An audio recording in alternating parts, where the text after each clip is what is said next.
حول ولا قوة إلا بالله العلي العظيم حسبنا الله ونعم الوكيل ونعم المولى ونعم النصير أعوذ بالله من الشيطان الرجيم بسم الله الرحمن الرحيم الحمد لله الذي لا يؤمن الخائفين وينجي الصالحين ويجزاء المستكبرين ويهلك ملوكا ويستخلف آخرين والصلاة والسلام على أشرف الأنبياء المرسلين نبينا سيدنا أبي القاسم محمد وعلى آله الطيبين الطاهرين المعصومين لا سيما بقية الله في الأرضين روحي وأرواحنا لتراب مقدم الفداء ولعنة الله على أعدائهم أجمعين بسم الله الرحمن الرحيم رب اشرح لي صدري ويسر لي أمري واحلل عقدة من لساني يفقهوا قولي أما بعد فقد قال الله تبارك وتعالى في كتاب الحكيم والقرآن المجيد وما خلقت الجن والإنس إلا ليعبدون. عزیزان محترم، شب وفات حضرت فاطمہ ام البنین ہے اور ترحیم کی بھی مجلس ہے. اسی مناسبت سے کچھ گزارشات آپ کے اذہان عالی میں منتقل کرنی ہے تاکہ بہرحال ہم اس ذکر سے بھی بہرہ مند ہو سکیں اور ہمارے گزشتہ دنیا سے جانے والے مرحومین بھی جو ہے وہ اس عالم برزخ میں بھی اس ذکر سے مستفید ہو سکیں. ماں کیا ذکر ہے، اور آپ جانتے ہیں کہ حضرت ام البنین حضرت فاطمہ سلام اللہ علیہا کے بعد حضرت علی علیہ السلام کے گھر میں تشریف لائیں. واقعہ آپ سے پوشیدہ نہیں، مستحضر ہیں کہ بی بی زہرا سلام اللہ علیہا کا جو رابطہ تھا حضرت علی علیہ السلام سے، وہ رابطہ تو کوئی بھی اس کو برقرار نہیں کر سکتا تھا، کیونکہ حضرت فاطمہ سلام اللہ علیہا کے برابر اگر کوئی ہستی تھی اگر کف کے لحاظ سے تو وہ حضرت علی علیہ السلام کی تھی، اور حضرت علی علیہ السلام کے لیے بھی حضرت فاطمہ سلام اللہ علیہا سے بہتر کوئی اور خاتون نہیں تھی. لیکن ان کے جانے کے بعد وہ خلا وہ جو پیدا ہو گیا، وہ ایک جدائی کی جس نے حضرت علی علیہ السلام کو تنہا کر دیا. لیکن اس کے بعد اس طول سفر کے لیے، خاص طور پہ اپنی اولاد کی پرورش کے لیے اور ان کے خیال کے لیے، انہوں نے ایک ایسی خاتون کا انتخاب کیا کہ جو ایک بہت شجاعت بھرے گھرانے سے تعلق رکھتی تھیں. مولا کائنات یقیناً اپنی زندگی کا ہر مقصد، ہر چیز، ہر ہدف، ہر گفتگو، ہر کلام، ہر ہدف خداوند متعال کی اطاعت اور رضا کے لیے تھا. یقیناً یہ ازدواج بھی خداوند متعال کی رضا کے لیے، اور ہم یوں کہیں تو کم نہیں ہوگا، کربلا کی اس تصویر کو کامل کرنے کے لیے حضرت علی علیہ السلام نے حضرت فاطمہ یعنی ام البنین سے جو ہے وہ ازدواج کی، اور حضرت عباس علیہ السلام جیسے فرزند آقا کربلا کی تصویر کو بہت رونق کیا. اور آج بھی کربلا حضرت عباس علیہ السلام کے وجود سے پربرکت ہے. آیت اللہ قاضی رضوان اللہ تعالی علیہ ارشاد فرماتے ہیں کہ اگر امام حسین علیہ السلام کی ذات تک پہنچنا ہے تو ہمیں حضرت عباس سے گزر کر جانا پڑے گا. یعنی گویا ایک ایسی ہستی کہ جو کربلا کے لیے ایک دروازہ ہے. وہاں پر اس والدہ، اس خاتون نے آ کر اس گھر کو اس طرح نمایا کہ جہاں پر انہوں نے ان بچوں کی پرورش ایسے کی کہ وہ جس طرح کر سکتی تھیں کی. انہوں نے کبھی بھی اپنے آپ کو اس گھر میں ہمیشہ سے ایک کنیز کی صورت میں جو ہے وہ رکھا. جب وہ پہلی دفعہ گھر میں تشریف لائیں تو انہوں نے کہا کہ مجھے حضرت زینب سے اجازت دیں تاکہ میں اس گھر کے اندر داخل ہوں. یہی ان کا ادب، یہی ان کا احترام حضرت فاطمہ سلام اللہ علیہا کی اولاد کے لیے تھا، جس نے حضرت عباس نے ساری زندگی امام حسین علیہ السلام کو مولا اور سید یا سیدی کہا، کبھی بھی انہیں بھائی کہہ کر نہیں بلایا. یہاں پر اگر ہم گفتگو کریں، کیونکہ مجلس ترحیم کی بھی ہے اور ایک والدہ کے وفات کی بھی مجلس ہے، کہ ماں کا کردار انسان کی زندگی میں بہت سارا ہوتا ہے. روایات میں اور قرآن میں کی حدیث اور روشنی ہمیں بتاتے ہیں کہ والدین کے ساتھ بہترین سلوک کرنا انسان کی زندگی کے لیے بہت مہم ہے. امام رضا علیہ السلام ارشاد فرماتے ہیں کہ ماں جس طرح ایک بچے کو حمل کرتی ہے، جس طرح اس کو رکھتی ہے، پھر اپنے وجود سے اس کی غذا کا احترام کرتی ہے اور پھر جس طرح اس کا خیال رکھتی ہے اپنے بدن کے اعضاء کی طرح، یقیناً کوئی بھی اس کی جگہ نہیں لے سکتا۔ یہ ماں ہی ہے کہ جو انسان کو اس قابل بناتی ہے کہ اس کے رونے، اس کے بولنے سے پہلے تک اس کے وجود، اس کے احساسات کو سمجھتی ہے۔ اسی لیے روایات میں دیکھیں تو والدین کے حقوق بہت زیادہ بیان کیے گئے ہیں۔ ماں کا حقوق والد سے بھی تھوڑا سا زیادہ ہے کہ حضرت موسیٰ علیہ السلام سے بیان ہوتا ہے کہ جب انہوں نے کہا کہ پروردگار مجھے آپ کچھ سفارش کریں، مجھے آپ کچھ ہدایت دیں، تو پروردگار نے 3 دفعہ کہا کہ میں تمہیں خود اپنی طرف سفارش کرتا ہوں۔ پھر جب حضرت موسیٰ علیہ السلام نے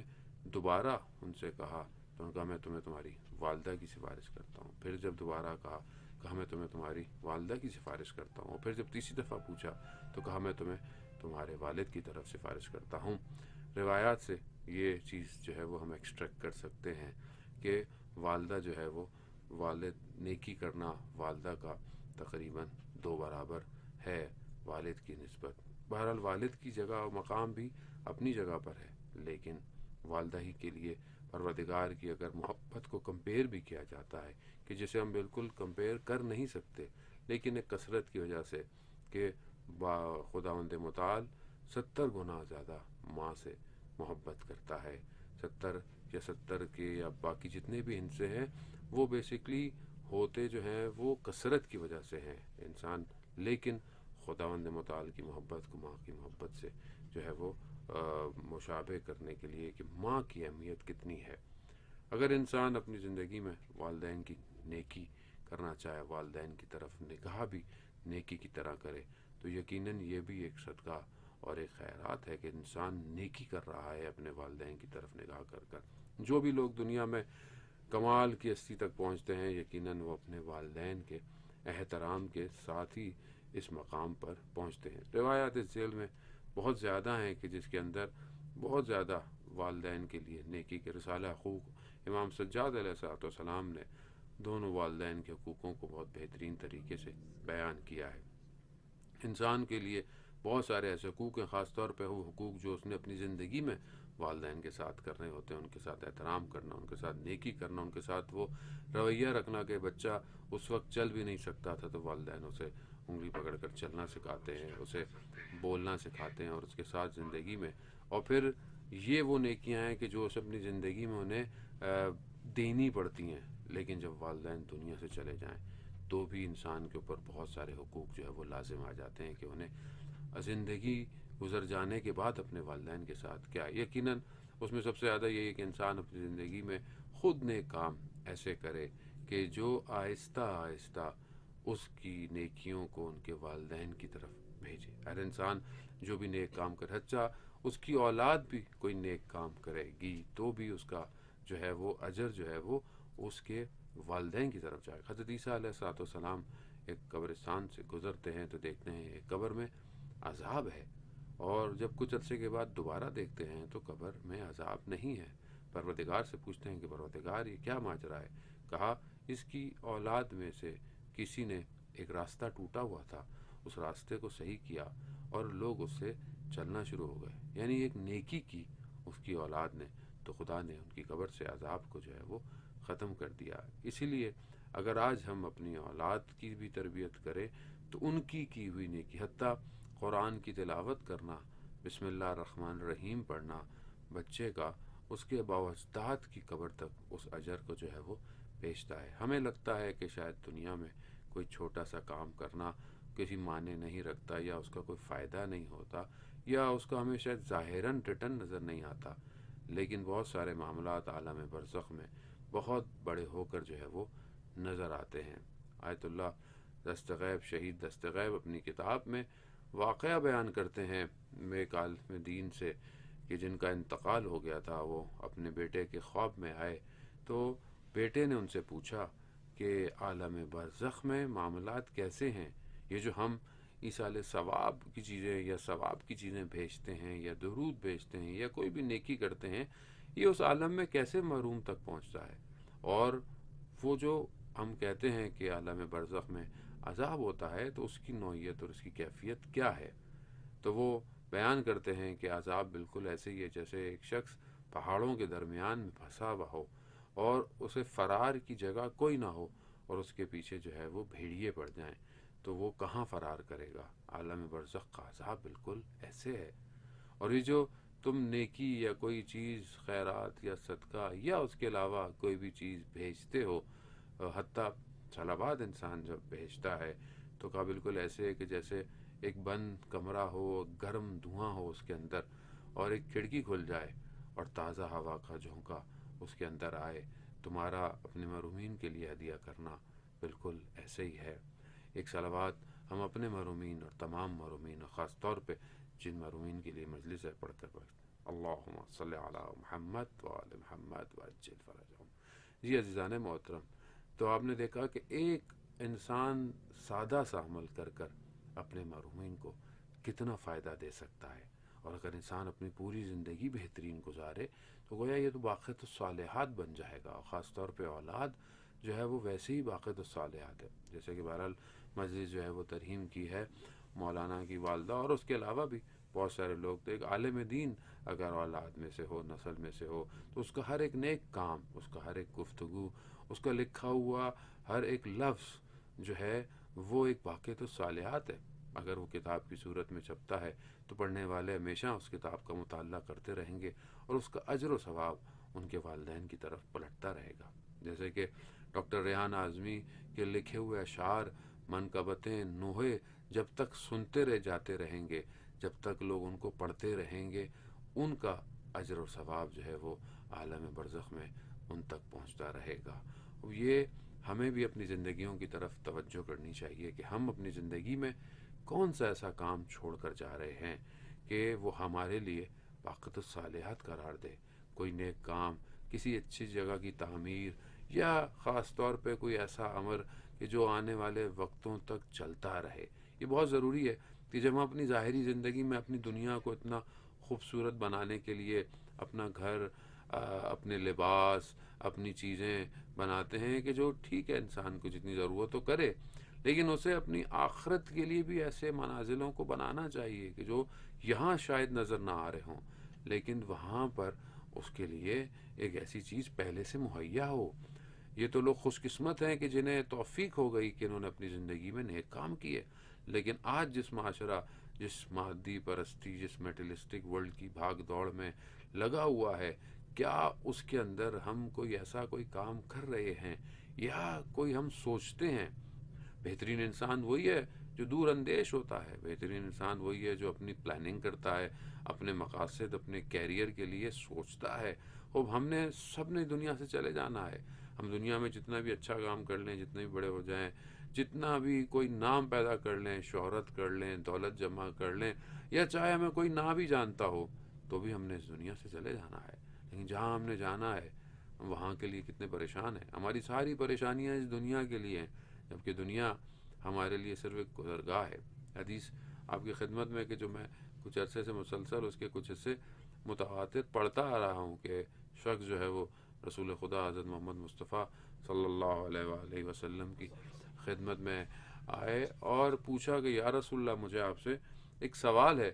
رسول خدا نے پوچھا کہ وقت نماز کا ہے، اس کے بعد ہم سوال کو جو ہے وہ نماز کا وقت تھا، نماز کے بعد رسول خدا نے پوچھا کہ کیا سوال ہے؟ کہ یا رسول اللہ، مجھے اجازت دیں کہ میں موت کی تمنا کروں۔ رسول خدا صلی اللہ علیہ وسلم فرماتے ہیں کہ دیکھو، موت کی تمنا کرو یا نہ کرو، موت نے آنا ہے۔ بہتر یہ ہے کہ انسان جہاں جا رہا ہے وہاں کے لیے زاد راہ تو شاید سفر، وہاں کے لیے کچھ ہدیے لے کر جائے۔ شخص نے پوچھا یا رسول اللہ، پھر میں وہاں کے لیے کیا ہدیہ لے کے جاؤں اور کیسے ہدیے لے کے جاؤں؟ رسول خدا سے بہتر ظاہر ہے کوئی نہیں اس بات کو تعلیم فرما سکتا تھا۔ رسول خدا نے فرمایا کہ انسان جب یہاں سے جا رہا ہے تو وہاں بہت سارے ایسی جگہ ہیں، ایسے مقامات ہیں، ایسی شخصیات ہیں کہ جہاں پر انسان کو ہدیے کی ضرورت ہے۔ عام طور پر بھی انسان اپنی زندگی میں جب کہیں بھی سفر کرتا ہے، کہیں ٹریول کرتا ہے، کسی ایک مقام سے دوسری جگہ جاتا ہے، ایک شہر سے دوسرے شہر جاتا ہے، اپنے رشتہ داروں کے پاس جاتا ہے، یا اپنے بچوں سے دور ہوتا ہے، پلٹتا ہے، تو اپنے بچوں کے لیے، اپنے گھر والوں کے لیے، ہر شخص کے لیے اس کی مناسبت سے اس کے لیے ہدیہ لے کے آتا ہے۔ بچوں کے لیے ہدیہ مختلف ہے، بزرگوں کے لیے ہدیہ مختلف ہے، دوستوں کے لیے ہدیہ مختلف ہے۔ اس لیے رسول خدا فرماتے ہیں کہ 10 مقامات ایسے ہیں، 10 چیزیں ایسی ہیں کہ جہاں کے لیے ایک زاد راہ، ایک توشہ سفر چاہیے، جس میں پہلے حضرت جبرائیل علیہ السلام ہے کہ جن کے لیے انسان کو ہدیے مہیا کرنے ہیں، اس کے بعد پھر انسان کی قبر ہے، پھر منکر نکیر ہیں، پھر اس کے علاوہ بہرحال یہ سلسلے صراط ہے، میزان ہے، مقام رضوان ہے، خود رسول خدا حضرت محمد صلی اللہ علیہ وسلم ہے، حضرت جبرائیل ہے، اور خداوند متعال کی ذات ہے۔ اب یہ مقامات ہیں کہ جہاں کے لیے انسان کو اپنے ہدیوں کو جمع کرنا ہے۔ شخص نے پوچھا یا رسول اللہ ہدیہ کیا ہے جو ہمیں دینا ہے؟ خب ہر مقام کے لیے رسول خدا نے ہدیے کی تعلیم فرمائی۔ بیسکلی یہ ہدیہ وہ ہے کہ ہم اپنی زندگی کو ایسے گزاریں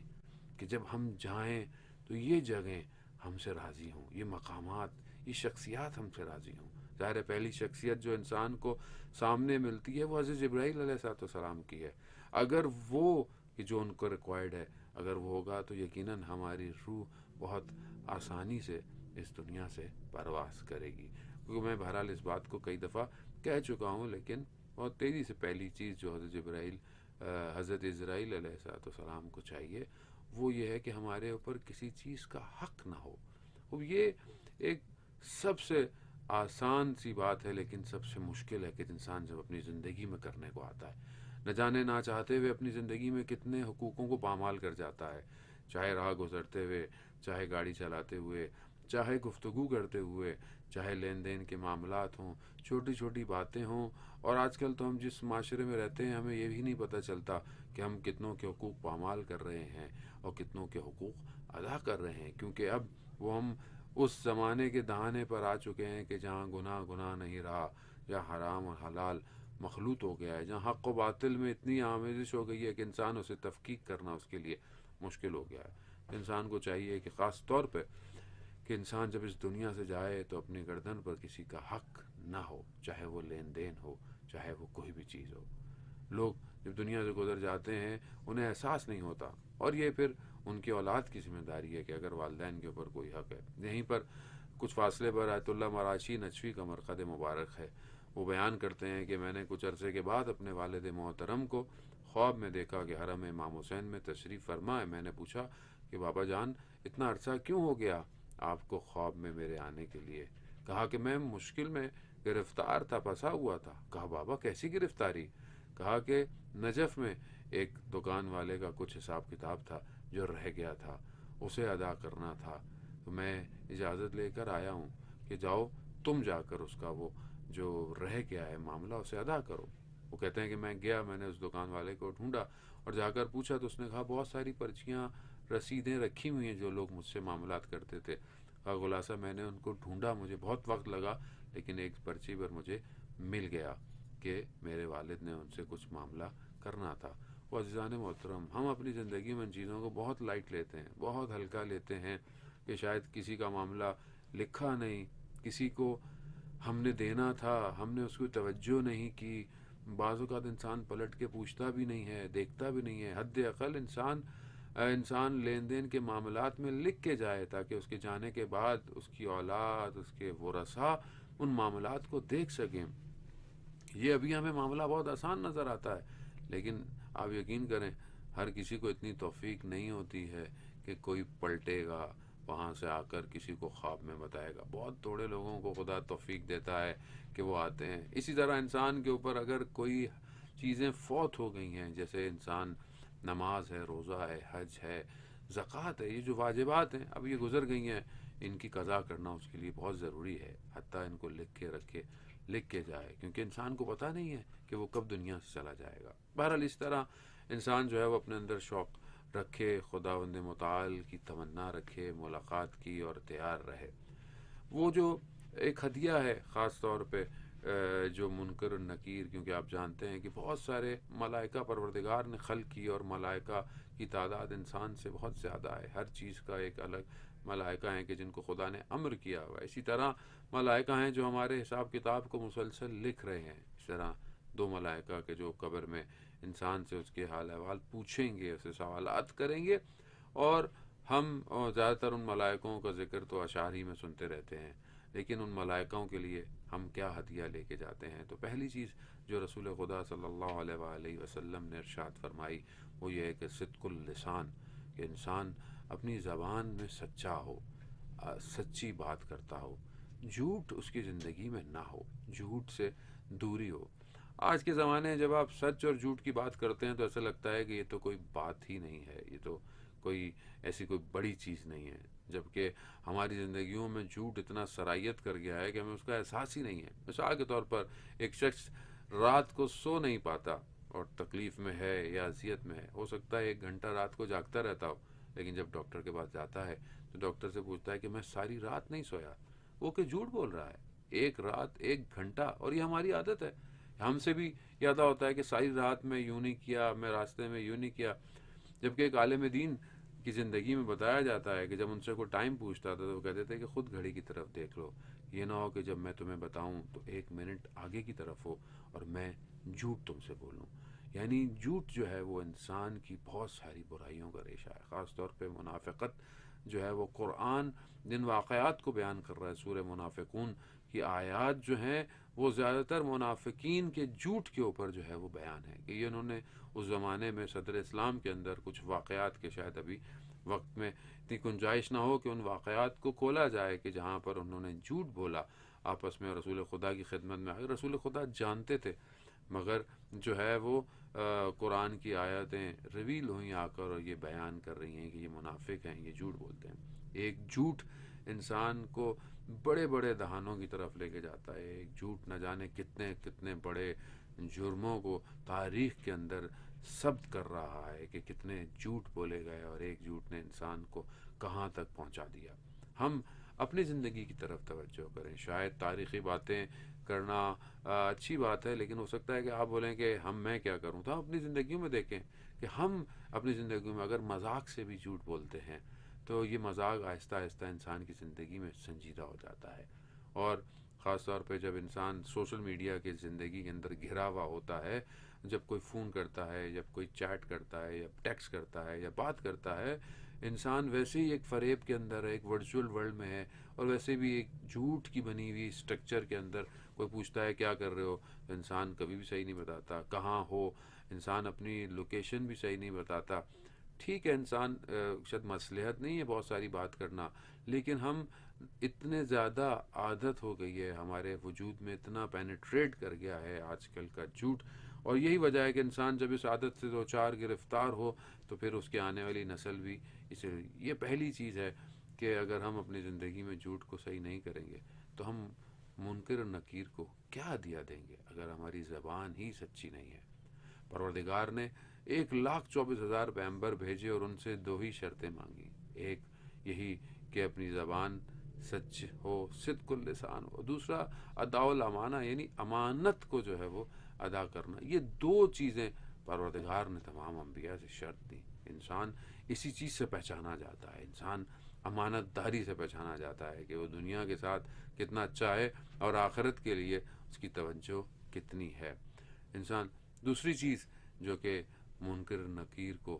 ہدیہ دیا جا سکتا ہے، رسول خدا صلی اللہ علیہ وآلہ وسلم ارشاد فرماتے ہیں، وہ یہ ہے کہ انسان غیبت کو اپنی زندگی میں ترک کرے، یعنی وہ باتیں نہ کہے کہ جو سامنے کے والی شخصیت کے اندر وجود ہی نہ رکھتی ہوں۔ تو غیبت خود ایک بہت بڑا جو ہے وہ موضوع ہے کہ جس پر گفتگو کی جائے، لیکن انسان اپنی زندگی اور اپنے دن اور رات کی ساری نیکیوں کو ایک غیبت سے دھو سکتا ہے۔ یعنی گویا آپ نے سارا دن بہت نیکیاں کی اور رات کو ایک غیبت کر دی تو آپ کی سارے دن کی نیکیاں اس بندہ خدا کے جو ہے وہ اعمال نامے میں چلی گئیں۔ روز قیامت جب آپ کے سامنے آپ کی کتاب کھلی ہوئی ہوگی تو آپ دیکھیں گے کہ آپ کا دن بہت اچھا تھا لیکن رات آپ کا اعمال نامہ صاف ہو گیا۔ وہاں انسان سوائے حسرت کے کچھ نہیں کھائے گا کہ انسان نے اتنی محنت کی اور رات کو آ کر ایک غلطی۔ تو یہ انسان اپنی زندگی میں دیکھے، کیونکہ ہم آج کل کے ظاہر ہے زمانے کے حساب سے گفتگو کرتے ہیں۔ آج کل کے زمانے میں ہر چیز بہت عادی اور نارمل ہو گئی ہے۔ غیبت بھی اب غیبت ہمیں لگتی نہیں ہے، جبکہ ہم محفلوں میں بیٹھے ہوتے ہیں، غیبتیں ہو رہی ہوتی ہیں اور شاید ہم خود نہیں بھی کر رہے لیکن ہم اس غیبت کا شکار ہو رہے ہوتے ہیں، اور یہی غیبت انسان کو تباہی کی طرف لے کے جا سکتی ہے۔ غیبت کے لیے اسی لیے بہت سخت احادیث اور روایات ہیں کہ غیبت کرنے والا بالکل ایسے ہی ہے جیسے اس نے اپنے مردہ بھائی کا گوشت کھایا۔ یعنی کیا مطلب؟ یعنی ظاہر ہم جس کی غیبت کر رہے ہوتے ہیں وہ ہمارے سامنے نہیں ہوتا، وہ ہمارے سامنے نہیں ہے، یعنی جب نہیں ہے یعنی گویا مردہ ہے، اور مردہ کچھ کر نہیں سکتا. ہاں جب سامنے کوئی کچھ نہیں ہے تو اپنی صفائی پیش نہیں کر سکتا کہ تم میرے لیے کیا کہہ رہے ہو. تو بالکل ایسی ہی ایک انسان اپنے سگے بھائی کا مردے کا گوشت کھا رہا ہو. غیبت کرنا بالکل اس خدا نے متعالی میں اس برائی سے جو ہے وہ حفظ و امان میں رکھے، اور قبر کے اندر یہ معاملات اور سنگین ہیں. تیسری چیز کہ جو ہم منکر نکیر کو ہم ہدیہ دے سکتے ہیں وہ ہے تواضع، کہ قبر کے اندر تواضع انسان کو بہت کام آئے گی. اس کی وجہ یہی ہے کہ انسان تواضع انکساری کے ساتھ ہی بلند ہوتا ہے. تواضع انکساری انسان کو، ایک اور حدیث میں حضرت موسیٰ علیہ السلام کو پروردگار نے ارشاد فرمایا کہ موسیٰ، ہم نے درجات اور بلندی کو تواضع اور انکساری میں رکھا ہے، جبکہ لوگ جو ہے وہ انہیں جو ہے وہ سلاطین کے دروازوں پہ ڈھونڈتے ہیں. انسان اگر تواضع اور انکساری کے ساتھ اپنی زندگی گزارے یقیناً کسی ایک مقام پر پہنچ سکتا ہے.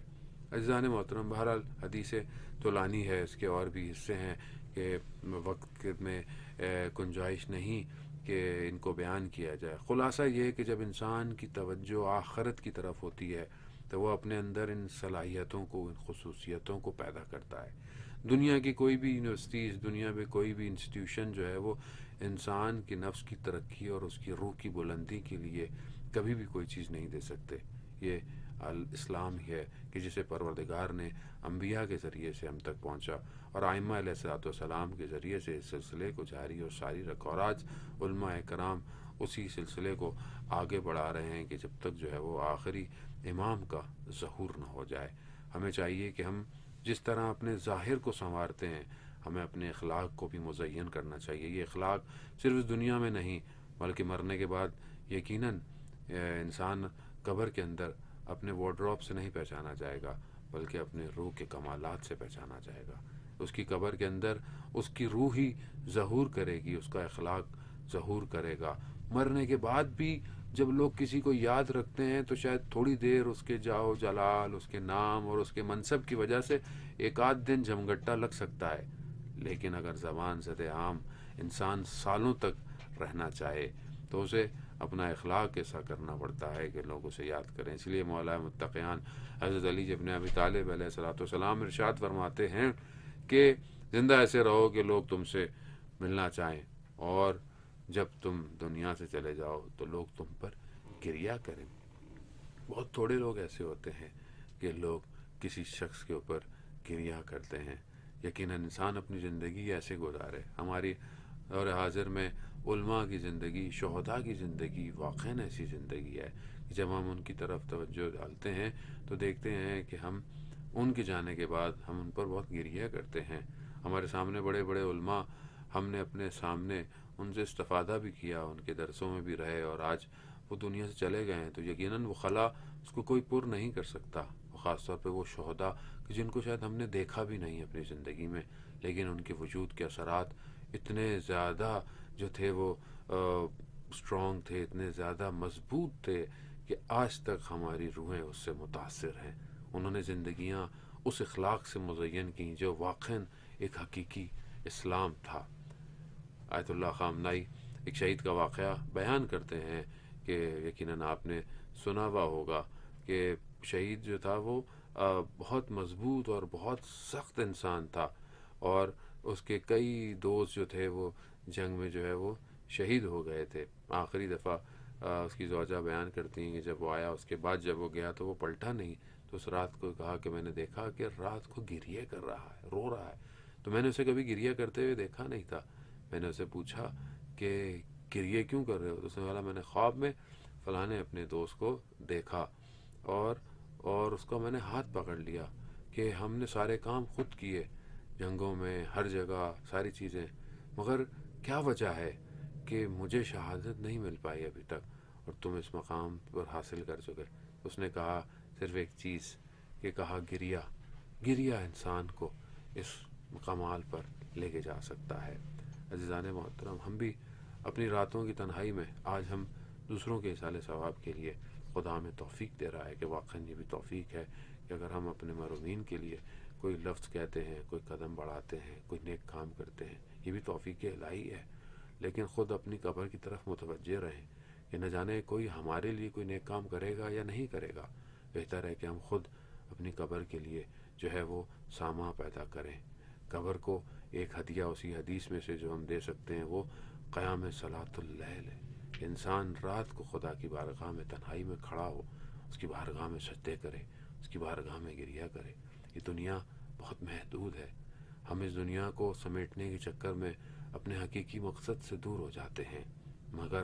اگر ہماری زندگی میں ائمہ علیہ الصلوۃ والسلام کی ہستیاں نہ ہوتی تو شاید ہم اس ہدف کو نہ سمجھ پاتے۔ کربلا اس میں ایک بارز مثال ہے کہ کربلا ہی کے وجود نے ہماری زندگیوں کو جو ہے وہ ایک رونق، ہماری زندگیوں کو ایک راستہ دیا ہوا ہے۔ چاہے وہ ڈاکٹر ریحان اعظمی کیوں نہ ہوں کہ جنہوں نے شعر اور اشعار اور منقبت اور نوحہ اور سلام لکھ کر نہ صرف خود ادا کیے بلکہ بہت سارے نوحہ خان منقبت خان کو دیا۔ یقیناً یہ اس کربلا کی آتش، وہ کربلا کا عشق، وہ کربلا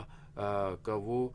اندر سے دہکتا ہوا محبت اور کشش تھی کہ جس نے ایسے کلموں کو تیار کیا جو ساری زندگی چلتے رہے عشق اہل بیت علیہ الصلوۃ والسلام میں۔ یہ کربلا کی خود تصویر تھی کہ جن کو ان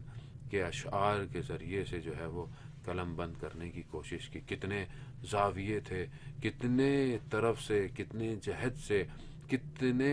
شخصیات اور کتنے شخصیات کے مختلف واقعات کو، یعنی اتنے سارے 50,000 سے زیادہ انہوں نے نوحے لکھے، 10,000 سے زیادہ انہوں نے منقبتیں لکھی، مگر پھر بھی کم تھے اور اس کے باوجود بھی لکھتے جا رہے تھے۔ یعنی اس کا مطلب ہے کہ کربلا کے اندر اتنی وسعت ہے، انسان ساری زندگی بھی بولتا رہے تو کم ہے، لکھتا رہے تو کم ہے۔ وجود ایسے تھے کہ جہاں پر حضرت زینب سلام اللہ علیہ سے حضرت ام البنین میں کہ شب وفات بھی ہے، یقیناً وہ ماں ہمارے لیے جو ہے وہ اس عالم کے اندر جو ہے وہ شفاعت کریں۔ وہ ماں کہ جس نے کبھی بھی اپنے آپ کو نہیں کہا کہ مجھے فاطمہ پکارو، میں اس گھر کی کنیز ہوں، مجھے ام البنین پکارا جائے۔ یقیناً اس ماں کے وجود برکت سے غازی عباس جیسی اولاد کا سرچشمہ لینا اور کربلا کو اس طرح سجانا، یہ وہی کر سکتے تھے کہ جن کے گھروں میں پروردگار نے ملائکہ کو نزول کیا تھا۔ یہی وہ گھر ہیں کہ جن کو پروردگار نے جن کا انتخاب کیا۔ ہمیں بھی اس دنیا میں یہی گھر ہیں کہ اگر ہم اس گھر سے اپنے آپ کو متصل کرتے ہیں تو ہم کامیابی کی طرف جاتے ہیں۔ یقیناً ہماری ماؤں کو خدا جن کی مائیں دنیا میں ہیں ان کو طول عمر سے سلامتی عطا کرے، اور جو دنیا سے چلی گئی ہیں انہیں اس عالم کے اندر ان کے درجات بلند کرے کہ یہ ان کی تعلیم اور تربیت ہے کہ آج ہم اس گھرانے سے جڑے ہوئے ہیں۔ آج ہمارے ہاں دنیا سے کوئی بھی چلا جاتا ہے تو ہم اسی گھرانے کی مصیبت کو بیان کرتے ہیں اور اپنی مصیبتوں کو بھول جاتے ہیں۔ آئیے اس گھر میں چلیں کہ جہاں پر غم اور اداسی ابھی ایام فاطمیہ کی طاری ہے، اور انہی ایام میں جو ہے وہ کچھ عرصے گزرنے کے بعد وہ ایک اور ماں کے چلی جاتی ہے۔ جب انہیں حضرت ام البنین کو فاطمہ پکارا جاتا تھا تو امام حسن امام حسین علیہ الصلوۃ والسلام جو ہے وہ ان کے اندر آنسو آ جاتے تھے۔ بی بی کو یہ پسند نہیں تھا کہ بچوں کو ان کی ماں کی نام سے یاد آئے، تو کہا کہ مجھے ام البنین کہا جائے، مجھے کچھ اور پکارا جائے، تاکہ وہ ماں، اور اس جیسی ماں کوئی ہو بھی نہیں سکتی تھی۔ اس لیے انہوں نے ہمیشہ ان بچوں کی خدمت کی۔ ہاں عزاداران محترم، وقت گزر گیا جو اپنے آپ کو خود کہتی تھی کہ مجھے ام البنین کہو، لیکن جب یہ لٹا ہوا کارواں جو بہت شان و شوقت سے مدینہ سے گیا تھا، مدینہ سے جب یہ جا بھی رہا تھا تو بہت سارے لوگ، کچھ لوگ قریبی ایسے تھے جنہوں نے امام حسین علیہ السلام کو یہ کہا کہ مت جائیں، لیکن کہیں تاریخ یہ بیان نہیں کرتی کہ حضرت ام البنین نے امام حسین سے کہا ہو کہ آپ مت جائیں، بلکہ کہتی تھیں کہ جہاں آپ جا رہے ہیں میں جانتی ہوں، اور اپنے فرزند کو چاروں کو امام حسین علیہ السلام کے ساتھ روانہ کیا۔ امام حسین علیہ السلام نے بھی یہ کہا کہ آپ نے ہمیشہ حق ادا کیا کہ جس طرح آپ کو کرنا چاہیے تھا۔ وہ گزر گیا جب یہ لوٹا ہوا خارمہ جس شان و شوقت سے گیا تھا، جب پلٹا تو سب کچھ بدل چکا تھا۔ وہ شان و شوقت نہیں تھی، وہ حضرت زینب سلام اللہ علیہا کہ جو گئی تھی کیسی تھی، جب پلٹی تو ایک ضعیفہ ہو چکی تھی۔ جب حضرت ام البنین سے ملاقات ہوئی تو وہاں پر حضرت ام البنین نے یہی پوچھا حضرت زینب سے کہ عباس نے وفا کی کربلا میں؟ بی بی زینب سلام اللہ علیہا فرماتی ہیں عباس نے نہیں، وفا نے عباس کیا۔ یعنی اگر حضرت عباس نہ ہوتے تو وفا کو یہ مفہوم منتقل ہی نہیں ہو سکتا تھا کہ حضرت عباس نے کیا کیا۔ حضرت ام البنین ہمیشہ مرثیہ خواں رہتی تھی، جنت بقیع میں جا کر 4 جو ہے وہ قبروں کے نشاں بنا کر اپنے بچوں پر گریا کرتی تھی، کہتی تھی عباس نے سنا ہے کہ تمہارے سر پر جو ہے وہ ایک فراق لگی، تم بغیر ہاتھوں کے جو ہے وہ گرے ہو، کس طرح تمہیں سنبھالا گیا ہوگا، اگر تمہارے پاس تلوار ہوتی تو یہ معاملہ نہ ہوتا۔ ہاں عزاداران محترم، یہ ماں وہ گریے کرتی تھی اور مقاتل بیان کرتے ہیں کہ حضرت ام البنین کا گریہ اور نوحہ اتنا ہوتا تھا کہ دوست اور دشمن سب جو ہے وہ حضرت ام البنین پر گریہ کرتے تھے۔ آج حضرت عباس غمزدہ ہیں، آج کاش کہ ہم کربلا میں ہوتے اور حضرت عباس علیہ السلام کی خدمت میں ان کی والدہ کا ان کو پرسہ دیتے۔ چند دن گزرے کہ ابھی تو امام حسین علیہ السلام کو ہم نے ان کی ماں کا پرسہ دیا تھا۔ یہ وہ بچے کہ جو اپنے گھروں میں اپنی ماں کے جانے کے بعد ویسے ہی یتیم ہو گئے، اپنی ماں کی تلاش میں، اپنی ماں کی اس حالتوں کو دیکھتے تھے کہ نہ جانے ماں کا غم اسے کوئی نہیں نہ لفظوں میں ڈھالا جا سکتا ہے، جسے ماں جس کی چلی جائے وہ خود احساس کرتا ہے۔ یہ ماں کہ جو کائنات کی وہ خاتون حضرت فاطمہ سلام اللہ علیہا کہ وہ بچے کہ جو بہترین دنیا کی اولاد تھے، سید الشباب اہل الجنہ، وہ دیکھتے ہیں کہ ہماری ماں آخری ایام میں ایک ہاتھ سے جو ہے وہ ہمارے سروں پر کنگھی کرتی ہیں، ایک ہاتھ سے سارے کام کرتی ہیں، دیواروں کے سہاروں سے چلتی ہیں، نہ جانے ہماری ماں کے ایک ہاتھ کو کیا ہو گیا۔ ہاں عزاداران محترم، یہ غمزدہ، یہ غمزدگی یہ جانتے تھے، اسے مولا کائنات جانتے تھے کہ یہ کیسا غم تھا حضرت زہرا سلام اللہ علیہا کا، کہ جب وہ حالت غسل کے اندر مولا کائنات نے ایک ایسا گریہ کیا کہ کہنے والوں نے کہا کہ علی آپ تو بچوں کو خاموشی کی تلقین کرتے ہیں، آپ خود کیوں گریہ کرتے ہیں؟ کہا فاطمہ نے مجھ سے نہ جانے کیا کیا زخم چھپائے، فاطمہ نے مجھ سے کتنی چیزوں کو چھپایا۔ ہاں یہی وجہ تھی کہ مولا کائنات نے جب بیوی کے بدن مبارک کو قبر میں اتارا تو یہی کہا السلام علیکہ یا رسول اللہ، یہ جو امانت آپ مجھے دے گئے تھے یہ امانت اب ویسی امانت نہیں رہی، یہ امانت یقیناً سالم نہیں رہی، اس کے چہرہ ویسا نہیں ہے، اس کی پسلیاں ویسی نہیں ہے۔ ہاں عزاداران محترم، مگر میں کہوں گا ام البنین آپ نے بہت پرورش کی اپنی اولاد کی، آپ نے اپنے آپ کو کنیز سمجھا، آپ نے اپنے آپ کو ماں کے مقام تک نہیں سمجھا اور امام حسن امام حسین کی خدمت کی۔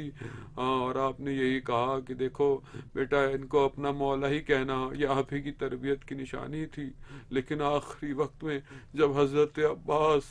اپنی سواری سے نیچے گرے ہیں تو انہوں نے بھائی کہہ کر پکارا ہے، گویا ایک ماں کہ جو ہر جنازوں پہ آتی تھی وہ حضرت عباس کے بدن پر بھی آئی ہوئی ہے اور اپنے آپ کو حضرت عباس کی ماں کی طرح قبول کیا۔ اے ام البنین، آپ نے اپنے آپ کو قربان کیا زہرا کے فرزند پر، آج زہرا کربلا میں حضرت عباس کے پاس آ کر آپ کی اس ساری کمیوں کو پوری کر رہی ہے۔ یقیناً آپ حضرت ام البنین کربلا میں موجود نہیں تھی، آپ بہت دور تھی، جب آپ کو خبر ملی تو آپ واہ حسین کرتی رہیں، مگر سلام اس ماں پر جو ٹوٹی ہوئی پسلیوں پر ہر جنازے پر کربلا تشریف لاتی رہی۔ ولا لعنة الله على القوم الظالمين وسيعلم الذين ظلموا أي منقلب ينقلبون۔ پروردگار امام زمانہ کی ظہور میں تعجیل عطا فرما، ہمیں ان کے ناصروں ان کے مددگاروں میں شمار فرما، جو کہا ہے سنا ہے ہمیں اس پر عمل کرنے کی توفیق عطا فرما۔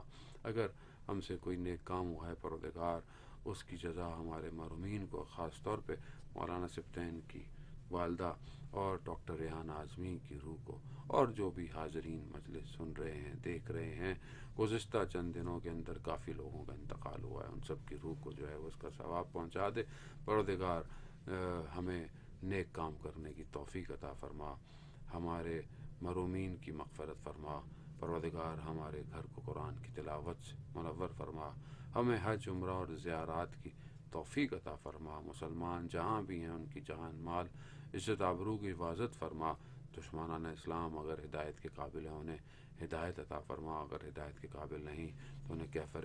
کردار تک پہنچا۔ پروردگار ہمیں کوئی غم نہ دے سوائے غم حسین کے۔ جو لوگ بیمار ہیں، خاص طور پہ بہت سارے لوگوں نے دعا سے دعا کی ہے، پروردگار ان سب کو بیمار کربلا کے صدقے شفائے کامل اور عاجلہ عطا فرما، اور خاص طور پر اس بیماری، اس وائرس منحوس کو اس دنیا سے جلد دور فرما۔ اللہ آخر میں ایک اور دفعہ سورہ فاتحہ، 3 دفعہ سورہ توحید پڑھ کر تمام مومنین مومنات محرومین، خاص طور پر جو ہے وہ ہمارے دوست مولانا سبطین کی والدہ ڈاکٹر ریحان اعظمی اور تمام محرومین کو، استاد شہید سبت جعفر، شہید قاسم سلیمانی اور شہید عارف حسینی کے روح کو پڑھ کر بسم اللہ الرحمن